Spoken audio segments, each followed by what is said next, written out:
जैसा कि ये विदित है कि बीजेपी के श्री अमित शाह द्वारा संसद में भारतीय संविधान के मूल निर्माता व दलितों एवं अन्य उपेक्षित वर्गों के पूजनीय भगवान व मसीहा परम पूज्य बाबा साहब डॉक्टर भीमराव अम्बेडकर के बारे में जिन शब्दों का इस्तेमाल किया गया है तो उससे बाबा साहब की गरिमा व अस्तित्व को काफी ठेस पहुंची है। इससे एक प्रकार से उनका अपमान हुआ है, ऐसा हमारी पार्टी का ये मानना है, जिससे अब पूरे देश में इनके अनुयायियों में जबरदस्त गुस्सा व आक्रोश व्याप्त है और ये इनके कहे गए शब्द इनको जल्दी ही वापस ले लेने चाहिए तथा इसके लिए इनको पश्चाताप भी जरूर करना चाहिए,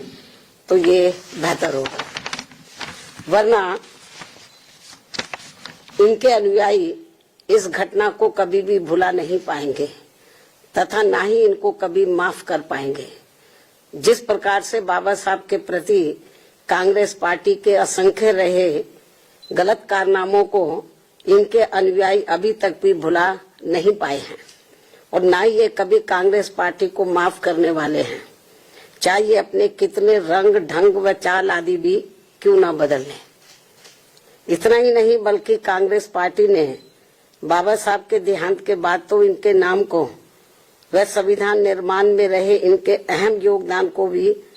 इतिहास के पन्नों से मिटाने की भी पूरी कोशिश की है। हालांकि अपने इस मकसद में ये पार्टी अब तक जरूर कामयाब हो जाती, ये कांग्रेस पार्टी अब तक जरूर कामयाब हो जाती यदि बाबा साहब डॉक्टर भीमराव अम्बेडकर के देहांत के बाद इनके अधूरे रहे कारवा को आगे बढ़ाने के लिए मान्यवर श्री कांशीराम जी अपना पूरा जीवन समर्पित करके वे आगे नहीं आते, जिसको मंजिल तक पहुंचाने के लिए मुझे भी अपनी पूरी जिंदगी समर्पित करनी पड़ी है।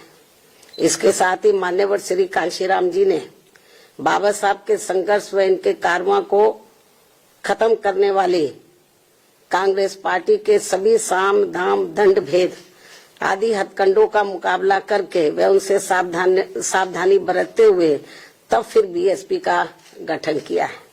जिसे अब कांग्रेस बीजेपी व अन्य सभी जातिवादी एवं संकीर्ण मानसिकता रखने वाली पार्टियां किस्म किस्म के हथकंडे इस्तेमाल करके कमजोर करने में लगी है। जबकि यूपी में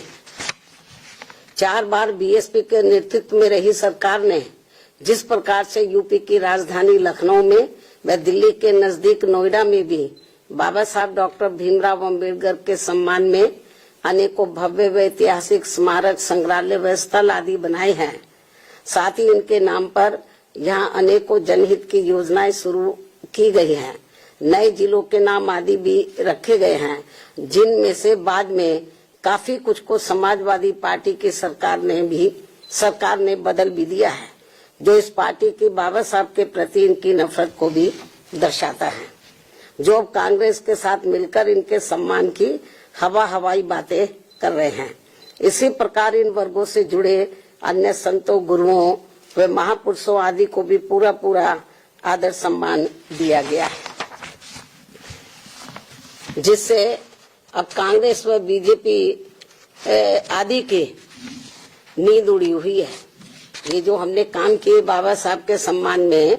तो उससे अब बीजेपी व कांग्रेस आदि की नींद उड़ी हुई है, जिनके अनुयायियों के वोटों को लुभाने के लिए, जिनके अब बाबा साहब के जो अनुयायी हैं या अन्य संत गुरु और महापुरुष हुए हैं, उन जो दलित और अन्य पिछड़े वर्ग से ताल्लुक रखते हैं, तो उनके अनुयायियों के वोटों को लुभाने के लिए फिर बीजेपी को भी मजबूर होकर वे अपने दिल पर पत्थर रखकर इनके सम्मान में कुछ कदम भी उठाने पड़े हैं। और अब कांग्रेस पार्टी भी बाबा साहब के दलित व अन्य उपेक्षित वर्गों के वोटों को लुभाने के लिए आए दिन किस्म किस्म की सियासत करने में लगी है। और इसी क्रम में कांग्रेस पार्टी अब इस कोशिश में लगी है कि श्री अमित शाह के मुद्दे पर कुछ न कुछ दलितों का वोट जरूर बटोर लिया जाए।